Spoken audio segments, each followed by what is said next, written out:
Assalamu Alaykum wa Rahmatullahi wa Barakatuhu.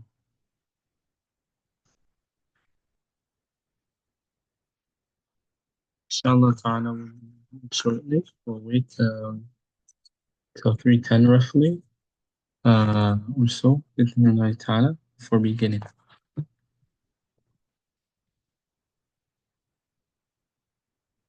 Barakallahu feekum. Assalamu Alaikum wa Rahmatullahi wa Barakatuhu, everyone.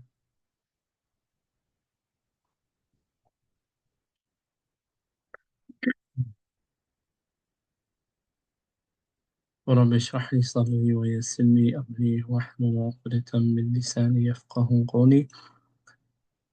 Assalamu Alaikum wa Rahmatullahi wa Barakatuhu once again.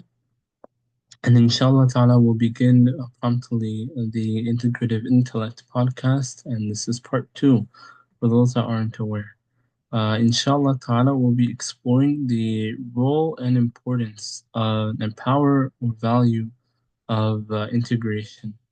And so, for those that aren't aware and want to know where these different key words that I'm referring to from the I5 approach come in, have a look at our Constitution. In fact, on the first page, and so I'm going to be showing it briefly on the shared screen. You'll see that essentially there is great potential for us to comment from our previous session, part one. We emphasized on Islam, right, and the importance of maintaining the Deen at the forefront of our ambitions, of our passions, of our aspirations. And so, really, this is where I'm trying to reiterate and just going back.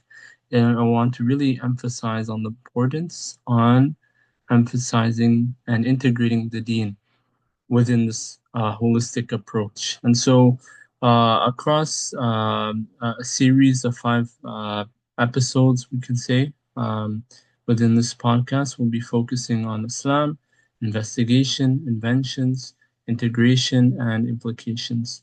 And so now we're actually on the second part, and I'm going to be moving actually to part four, and that is integration from this constitution.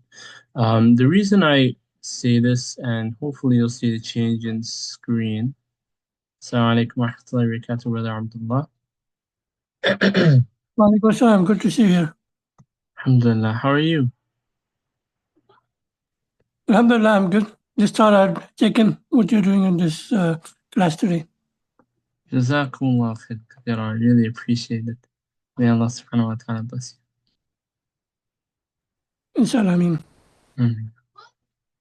And so I'm just going to touch upon a few things that really focus on the realm of integration.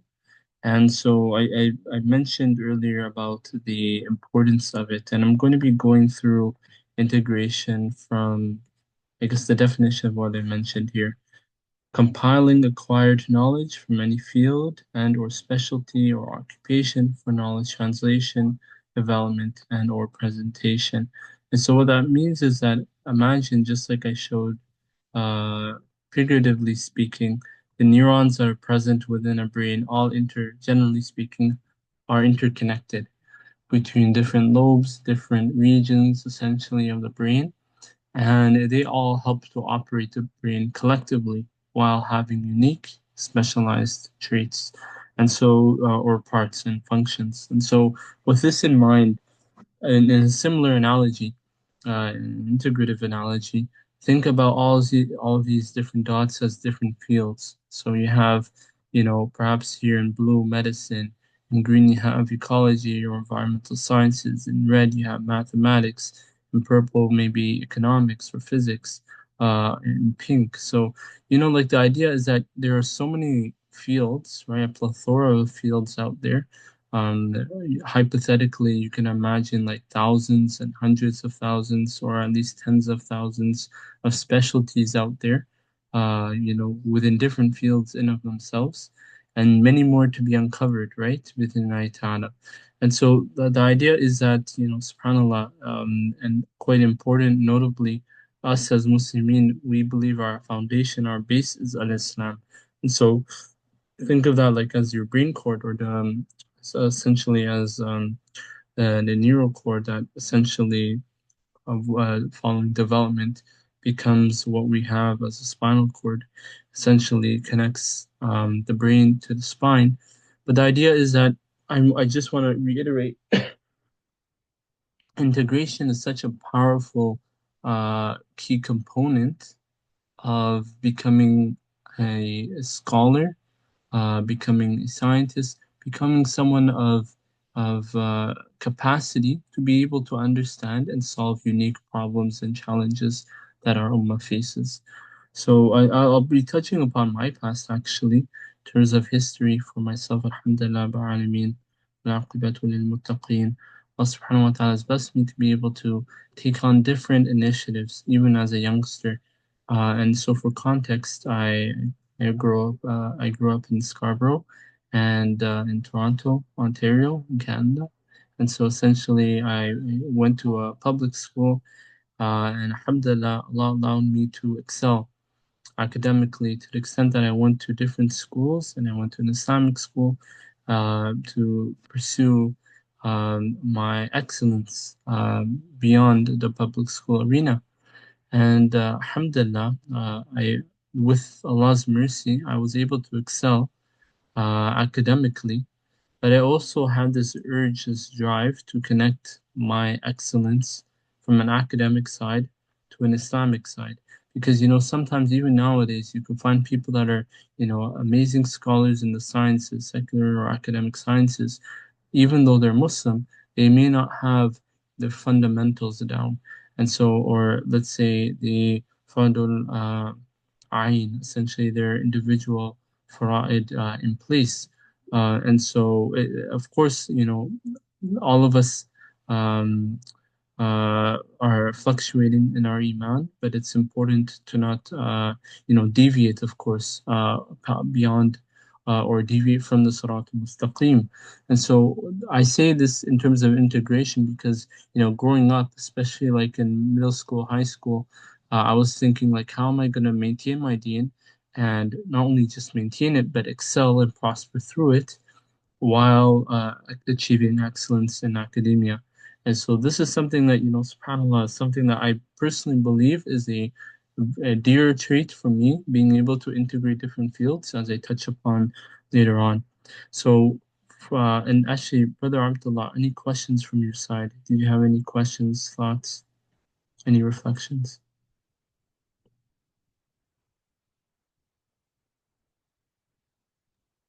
Alhamdulillah, I don't have any questions for now. MashaAllah. Very informative and detailed discussion. Very thought-provoking. Jazakumullahu Khairan Katheera. And so, inshallah, I'll continue or try to. So, for me, it's going back in my past, literally going into my brain. And so, thinking about my past, alhamdulillah, was able to actually start in high school, for example, a chemistry assignment that was essentially focusing on electrophysics as a field. It's a subspecialty of physics itself. And then connecting electrophysics, and maybe I'll just show it for illustration for you and those that watch online. It's a multidisciplinary, interdisciplinary field that studies the physics of electrical phenomena, right? So now there's like the idea of like magnetism, physics in that regard, but there's And it reminds also me of kinesiology, for which you need to know different fields to understand. For example, yes, yes, subhanallah, and now on that note, right? It's not even just optics or the more electronics side of electrophysics. So imagine going to the subspecialty of physics. But even like what I tried to study was more at the electronic level. And so, and I'll touch upon it afterwards, but the idea is that I use this field of electrophysics to study and actually integrate my knowledge into biochemistry. Biochemistry really focuses not even just on DNA, molecules in cells, but even more broadly, different processes that exist, mechanisms like the ones shown here, for example, the Krebs citric acid or TCA cycle, which is shown here. It's large, but imagine there's just so many other mechanisms, molecules out there that have their own functions. So what did I do, as a case study to be able to study my objective? And what was my research question? So I studied essentially how does hibiscus tea, essentially as tea that pretty much in the within Asia and Africa, many people drink this type of tea. Um, I was trying to assess actually how increasing or decreasing temperatures influence the antioxidation potency. So essentially, the idea is that, and comparing this antioxidation potency, i.e., the ability of it to be able to react to harmful chemicals and reducing their effects. In simple terms, a bit more technically speaking, they react with those molecules, but the point is that I was trying to see the health benefits of tea and how they change with temperature. And so I was using it from a electrophysics perspective because what I was doing was measuring the conductivity of hibiscus tea. And if you for timing, I'll make it simpler in that what I did was I had a bowl. So imagine you have like a beaker for like in chemistry, just like this one or this one here. And I filled it in with tea. And actually, keep in mind, you keep it like it's an experiment, right? So things are controlled, generally speaking, down to what I was doing, the decimal point of temperature, or temperature in Celsius. So it was, to be honest with you, just imagine this: you're making tea, you're maintaining its temperature. You don't want it to go down or up. You want to maintain at a certain level, and then adding water to make sure that it's maintained in that state. While doing so, I'm actually measuring the I'm actually putting in one of the reactants, and that is mandarin. And that's where the biochemistry comes in because mandarin is a solid fat. And so the idea was that to connect the two of electrophysics to study electronic flow with biochemistry, analyzing and determining the relationship in antioxidation, what I had to do was essentially imagine this speaker filled with hypothetically hibiscus tea, right? Like you grounded it up, you ground it, you mash it into a few fine pieces or like into smaller leaves essentially or leaf chunks, and then it's quite a reddish pinkish mixture like this, and so subhanallah after that, once it's reached the right temperature, I have a probe to determine the electroconductive flow, and as that's going in, the probe remains as is. But once the temperature is fixed, let's say at 35 degrees Celsius, 35.0 Celsius, I then add the margarine. And so, like, imagine you only have two hands, alhamdulillah, right? And it was actually a very tedious task. And I was doing this in high school. And subhanAllah, it was like pretty much the level of, Wait, someone you in did first all or by second yourself year without university. any assistance or somebody else helping out? This, Subhanallah. that's a great question. So, believe it or not, this was um, subhanallah. I was in the chemistry teacher's office doing this at nighttime. So subhanallah, by Allah's mercy, Allah allowed me to be able to not just complete expectations of this assignment, but even more so, have the time to excel, do replicates, do a tedious, laborious experiment that I stayed by Allah's mercy literally from to 7 p.m. at times. I think it was like 5 to 7 p.m. at times. And one day I spent like it was almost a week or two keeping up a similar rhythm or so of sorts.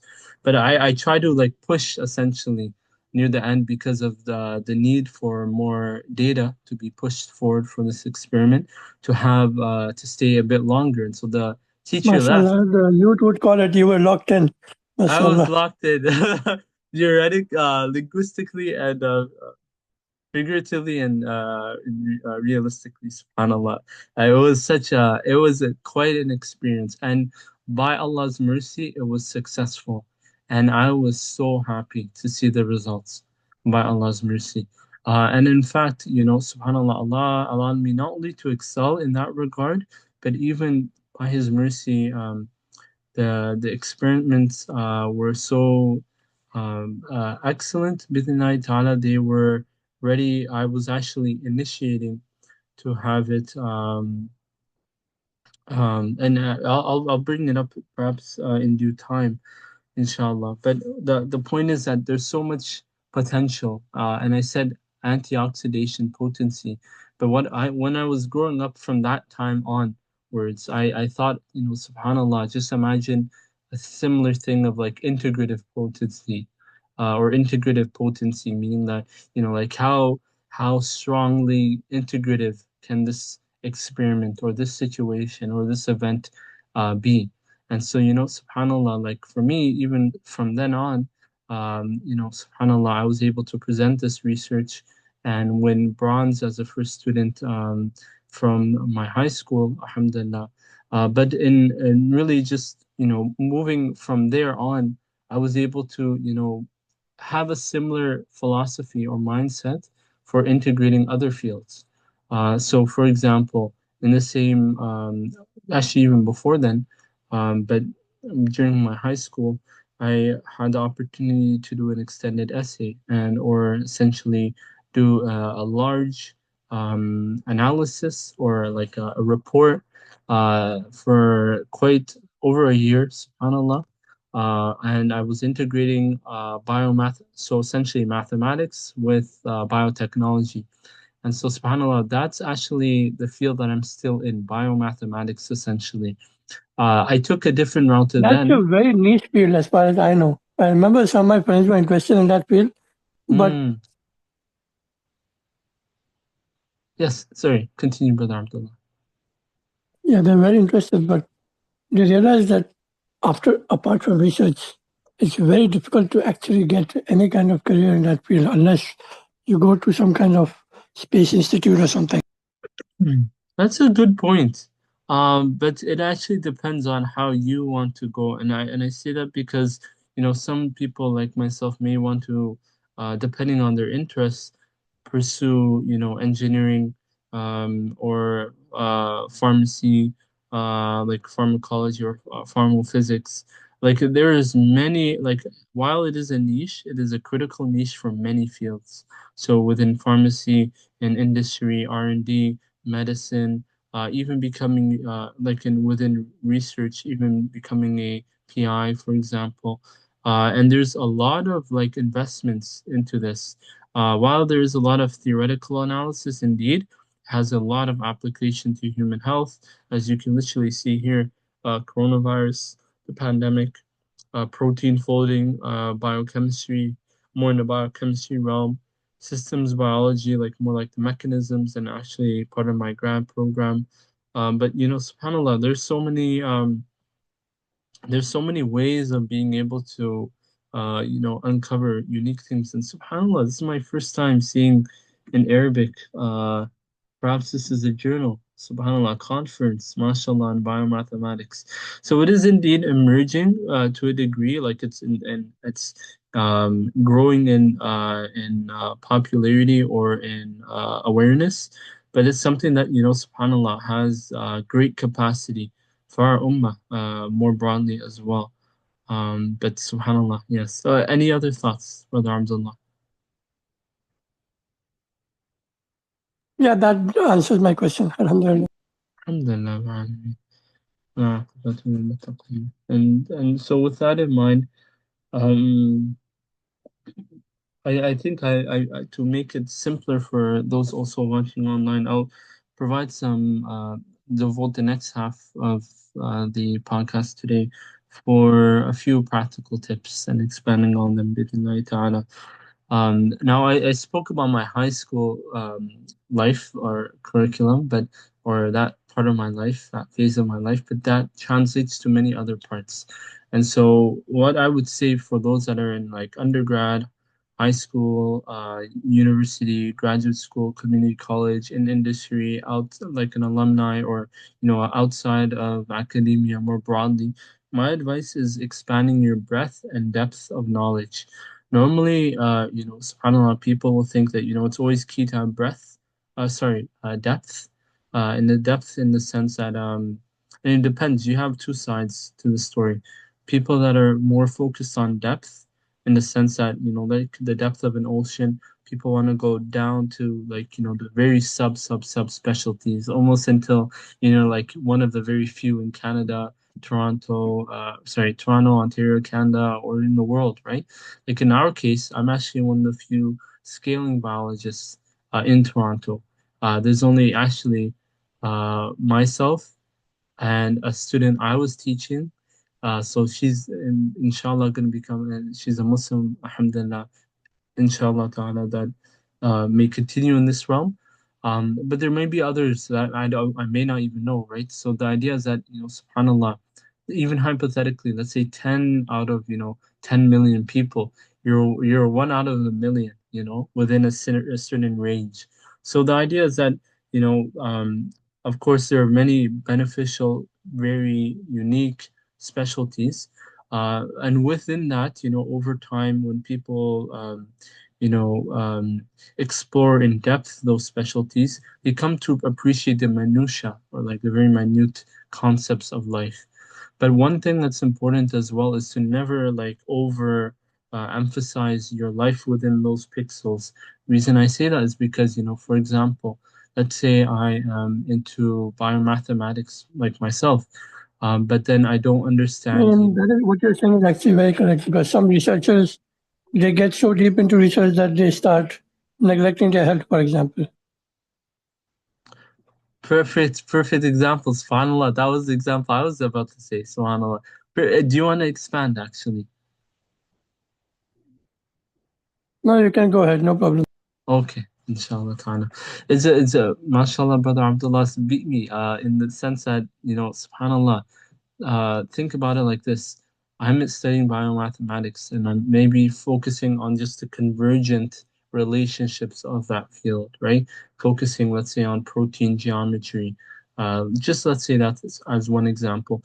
If I just focus on that specific theme and I ignore everything else, then I may not know what scaling biology is, for example, or polarization, which is within the same field, by the way. But then imagine I may also ignore, mathematics as a whole and other ways that it's beneficial, looking at integrals, looking at differential equations, looking at, other forms of, like calculus, arithmetics, etc., right? And graphs, functions, etc., and integrals. But now there's a biological side that you may also ignore, skip, right? Like through or filter through. And then that's where you're excluding other beneficial concepts of biology. Let's say not just cells, but or like proteins, but cells of like of the environment of animal physiology, plant biology. There's so many other fields within biology in of itself, or subfields, right, or specialties. So it's important to see how they connect. And even as alhamdulillah, as a TA for ecology, I was actually trying to showcase, within one of the previous tutorials, alhamdulillah, that there's so much connection. Ecology in the field that I was referring to of different species interactions. It connects to neuroscience. It connects to economics. It connects to my field, and others, so many others, right? So it's important not to focus or uh, exclusively focus on the minutia of our own specialties, but to look beyond them, right? Even beyond biomathematics, right? Like thinking about psychology, thinking about But for humanities. some people, it's more of an art than a science because they don't know when they're supposed to go too deep into a topic or when they're supposed to spread out to other topics, right? Hmm. This is a good point. This is a good point. Actually, in fact, like for many people that may just go into, like some like, and I'm not critiquing programs per se. or it's important to have the right mentality behind them. Like, yes, as a PhD student, perhaps you definitely want to focus and be able to specialize in a given field and themes. Um, with that in mind, though, and that's where I was going to bring in the importance of depth coupled with breadth. So expanding your horizons to a degree, right?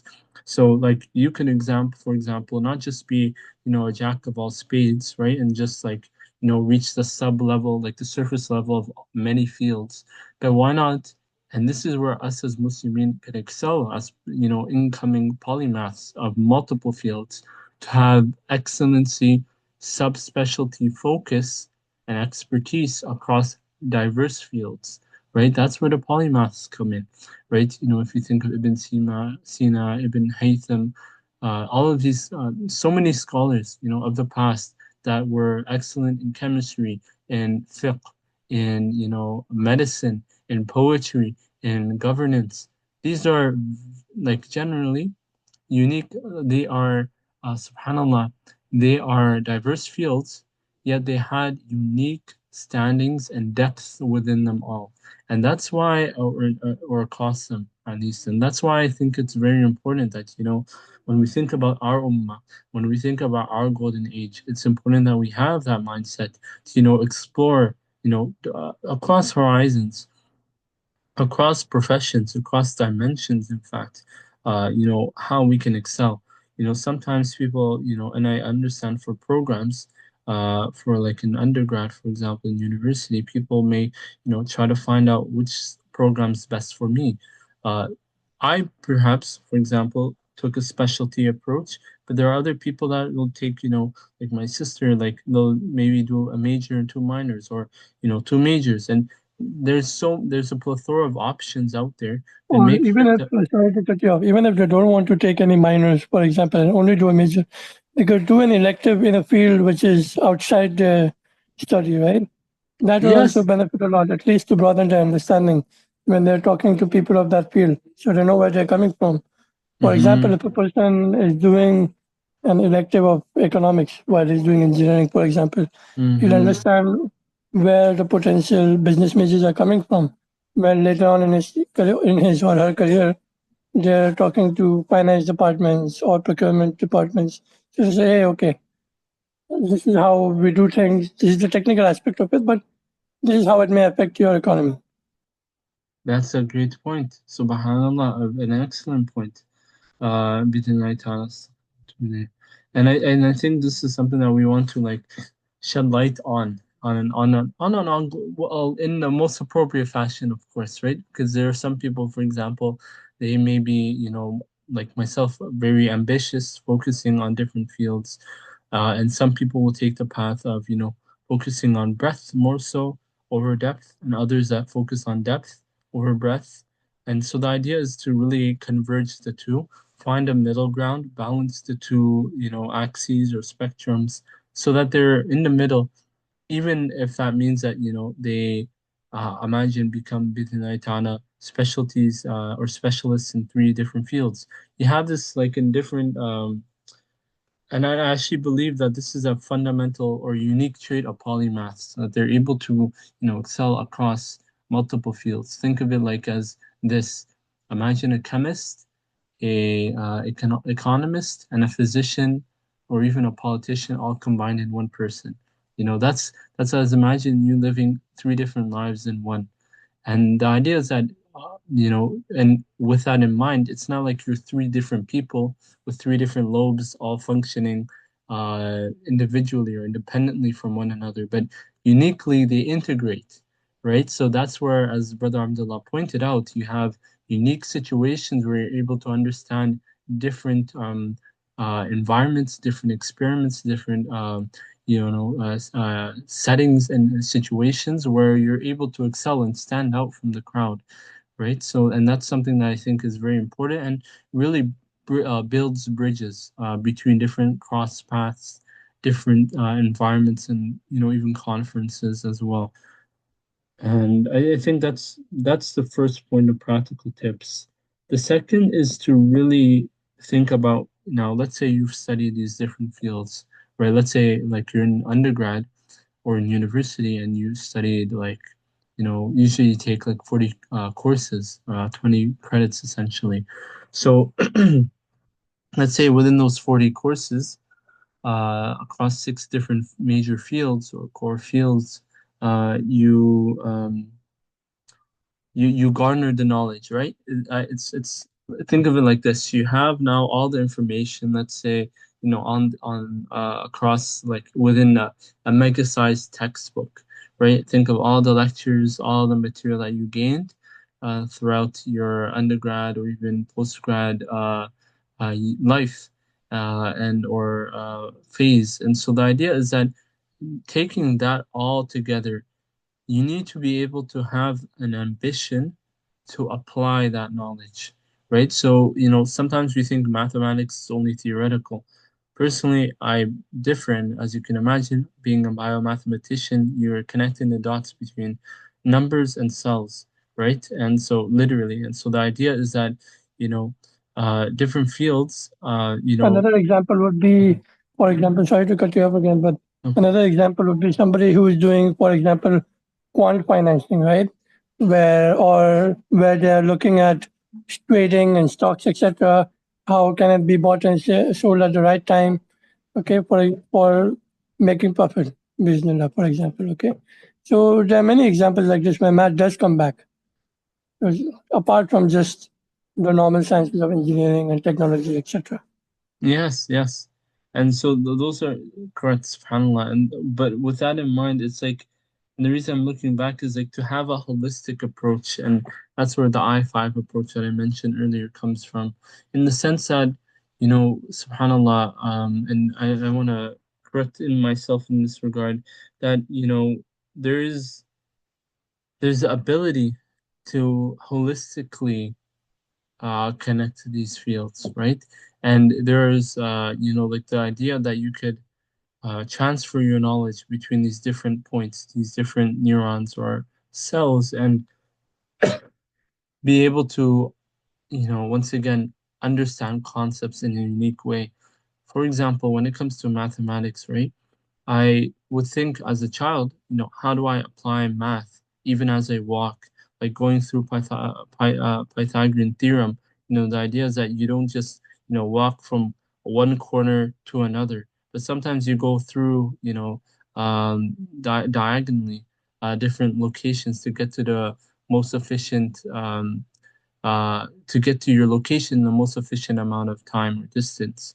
So the idea is like, like you walk, you talk, you think, and you want to be able to integrate that knowledge, from undergrad to high school, post grad, any knowledge experience that you have, you want to be able to excel and tailor it towards being able to solve unique problems and challenges, sometimes being amongst the first to even see them and spot them, right? So like now I'll take it to another example.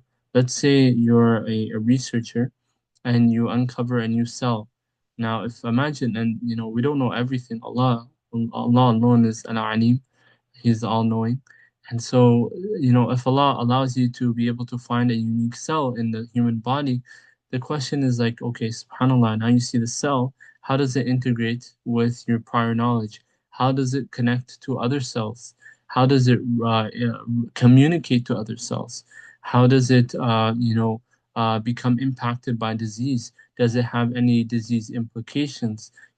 How is the morbidity or essentially the long-standing effects of that particular disease, perhaps? And even within that cell, what are the different proteins within them? And so I'm saying that from a more like medicinal or clinical perspective, but the idea is that it holds in many other fields, right? So, like if you think of politics and unique situations of different countries worldwide, or the economic standing of different conditions, different calamities, or different trials that the Ummah faces, it's important to see building that consciousness, that awareness that, even as I mentioned, the economics behind, a certain, let's say COVID-19, may benefit pharmaceutical industries, and maybe even, different first world countries or industrialized countries, that it's important to see the effects on a more holistic level, thinking about what those impacts hold for, let's say holistic medicine practitioners, right?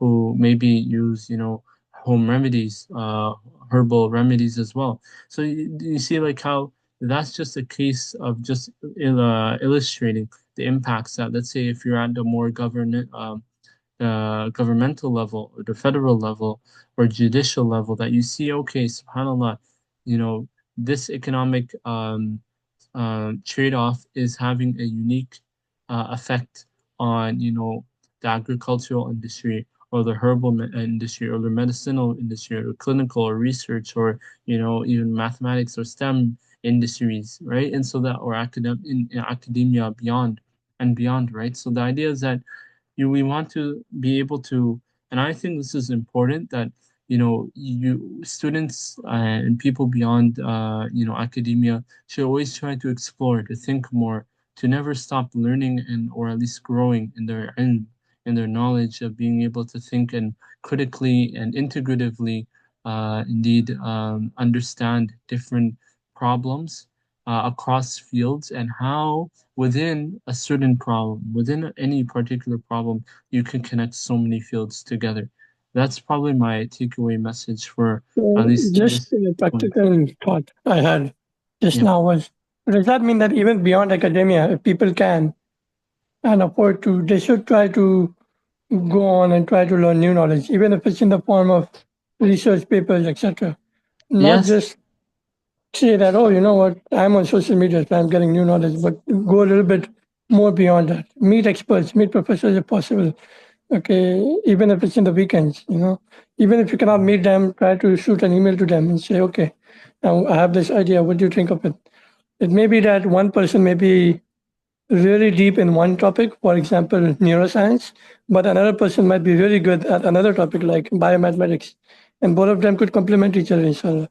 Inshallah, and that's a beautiful point. And subhanallah, how that unifies our ummah because we have so many specialists across so many fields worldwide.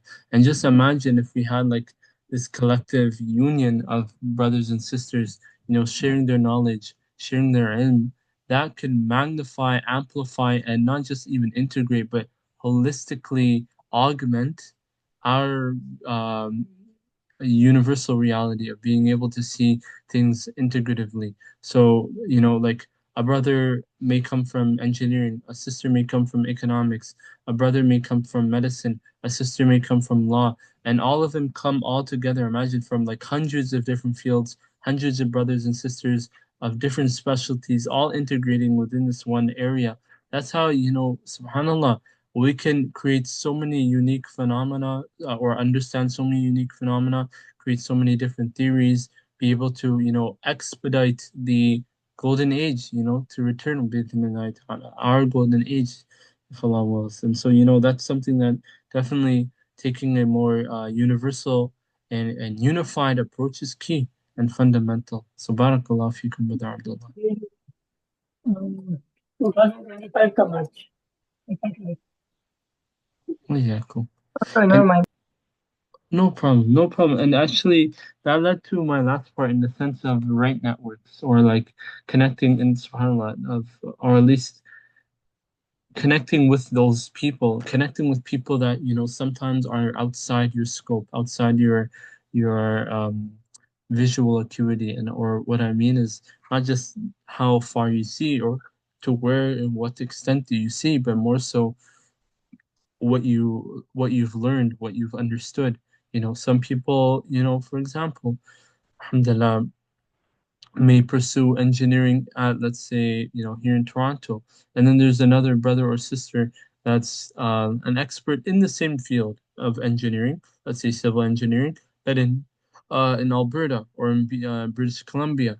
And then now compare that with an engineering student in Colombia, right? Not in Canada, but in Colombia itself as a country. And so, like, now just imagine you have engineering students worldwide, for example, having all a network of Muslims that are able to solve our Ummah's problems, our challenges, from, rehabilitating different, trauma zones or, crisis heavy centers worldwide, right? Like different hotspots that undergo different earthquakes, tsunamis, like Indonesia, Malaysia, and China, and even in like in Sudan, Sri Lanka, and so many places, right?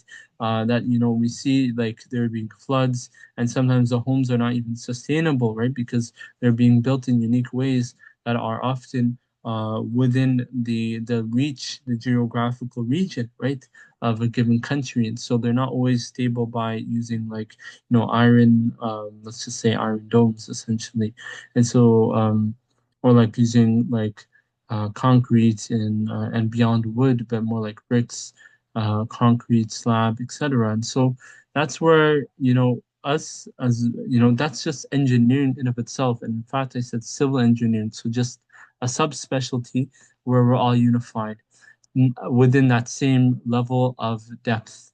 But now imagine we have our ummah united across breadth of fields, right? So, and this is what Brother Abdullah pointed out as well. But I want to emphasize on this because this is how we don't just have polymaths, individual polymaths worldwide that are scattered across place and time. Like in Canada, let's say, of this century, let's say here in 2024. But what about like someone in China, a Muslim polymath, the Uyghur, let's say, brother or sister that is a polymath in, let's say, engineering, plant biology, and medicine, uh, uh, and and maybe Tai Chi, or like let's say Muay Thai, or another like let's say martial arts, and I'm thinking a more Islamic one actually. But imagine you have a polymath in China in 1924, right? So, and then you have another, bid'nai ta'ala, let's say a sister in Colombia in 2034 that is a polymath in, let's say, mathematics and neuroscience and economics. The point is that, we don't want just to have people separated across place and time, but imagine if we integrated them all together, across professions, across nationalities, right? Across place and time. Like this is and across breadth and depth. So what I'm emphasizing for today is that we've touched upon integrating breadth. We've touched upon in the importance of it with depth, but also across dimensions in the sense of geographical dimensions, in spatial dimensions, in the sense of like um, I said geographical is a bit synonymous, but spatial in the sense that, across places in different environments, and then temporal in the sense that, across time. Like imagine you have all of this amount of ilm within a given location, locality. And even if it's done online, like how we're doing right now, like the ambition is that these are key ingredients towards not just building polymaths of our century, but bi'idhnillahi ta'ala, building an entire society founded and grown by and through, and inshallah, bi'idhnillahi ta'ala, with polymaths. Imagine, generations of polymaths, not just within, not just like five of them in the world, but 2 billion polymaths of our Ummah to Muhammad sallallahu alaihi wasallam, in 2025. So with that, I say, and may Allah subhanahu wa ta'ala accept all of our efforts. It's important that we strive to do our best to please Allah subhanahu wa ta'ala and being able to, seek His guidance, even by integrating these fields. It's important that at the forefront, foremost, and firstly, and as always, that Islam is what we are founded upon as our backbone, as our, frontal lobe, literally, and as the very from front, middle, back, and everything in between and beyond. Our deen is first and is last. And so it's everything else. And that's how we're able to, see, okay, from the Islamic perspective, what is the effects of, riba on, the Western society, Western economics. Another perspective in integrating Islam with medicine, what are the effects of, let's say, fasting on the human body, right? And as Ramadan approaches, Allahumma balighna Ramadan, we integrate, thinking, okay, subhanAllah, not just the health benefits, but even spiritually. I'm in bidhnai ta'ala gonna have this opportunity to come closer to Allah. And thus I'm gonna ask him, oh Allah, allow us to reach Ramadan. Allahumma balaghna Ramadan.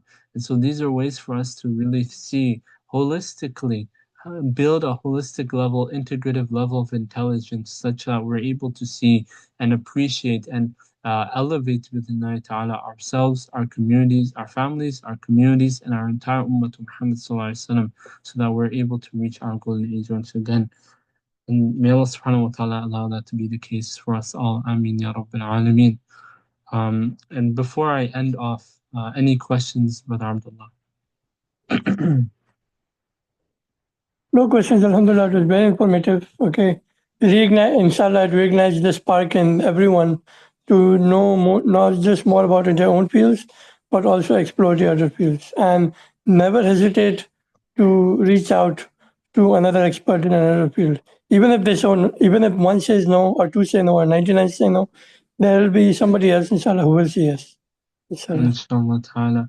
And that's a great way, a great point from Brother Abdullah. Never to give up, even, keep learning, keep searching. And, even if you don't learn from those people, Allah is the one who always guides. He's Al-Hadi, He's the guide. And so for us, we just always have to remind ourselves of this, bi'idhnillahi ta'ala. And so before I end off, subhanAllah, I wanted to show this. It's a bit hard to see right now, but I wanted to show everyone a bit of some action. For those that don't know, this is our golden age. Alhamdulillah, this is a subhanallah, or what I will make it to simplify things for updates on our golden age. We're uploading our previous seminars online, and so and if they've been done recently, alhamdulillah. And so I would just say for brothers and sisters, stay tuned, stay up to date, stay supportive, stay engaged, stay collaborative, stay integrative, and do your best to contribute, to learn more, to see how you can be involved. Alhamdulillah, and Bidhnillahi ta'ala, we have, 4,000 people across our socials worldwide. And so that's where, and I showed it earlier, but for those that want to be, further involved and see what those socials are, that's our Facebook, Instagram, LinkedIn, WhatsApp, YouTube, as well as we're developing, and even Threads as well. And we have our emails, ourgoldenage123@gmail.com. But if, let's say, you wanted to see what we have on, I don't know if I've shown Instagram before to you all, but essentially this is our Instagram. We actually had a conference. For those that don't know, iSpark was an integrative and or at least a unique conference that we've had. And so the idea is that, we're integrating our different fields, our different specialties across the different, subhanAllah, different platforms, different professions, different, provisions by Allah subhanahu wa ta'ala's mercy. And so, my recommendation for all of you, brothers and sisters, is to stay once again up to date, support us in every way, shape, or form that you can, and inshallah ta'ala, continue to stay engaged and see how you can support our team. And if you would like to join our team, actually feel free to join at any time, or at least to email or call, to message or text me, bidnillahi ta'ala. We're Bismillah ta'ala open for positions that is still here, alhamdulillah, for professionalism, outreach, accounting, like finances, communications, and STEM, intellectual STEM plus. And so, or STEM and beyond. And so, brothers and sisters, stay connected once again, but most importantly, stay close to Allah subhanahu wa ta'ala and stay firm upon His Deen, His guidance until Yawm Deen. And with this, we ask Allah subhanahu wa ta'ala allow us to reunite with Rahmatullahi Alameen on Yawm Deen and beyond. Ameen. Ya Rabbil Alameen. Barakallahu feekum. Wassalamu alaikum wa rahmatullahi wa barakatuh.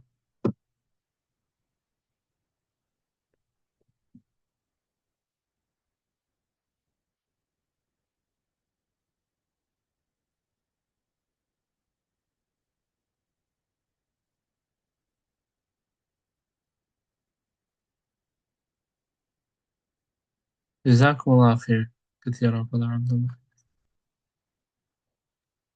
Thank you very much for the session. Thank you. وإياكم.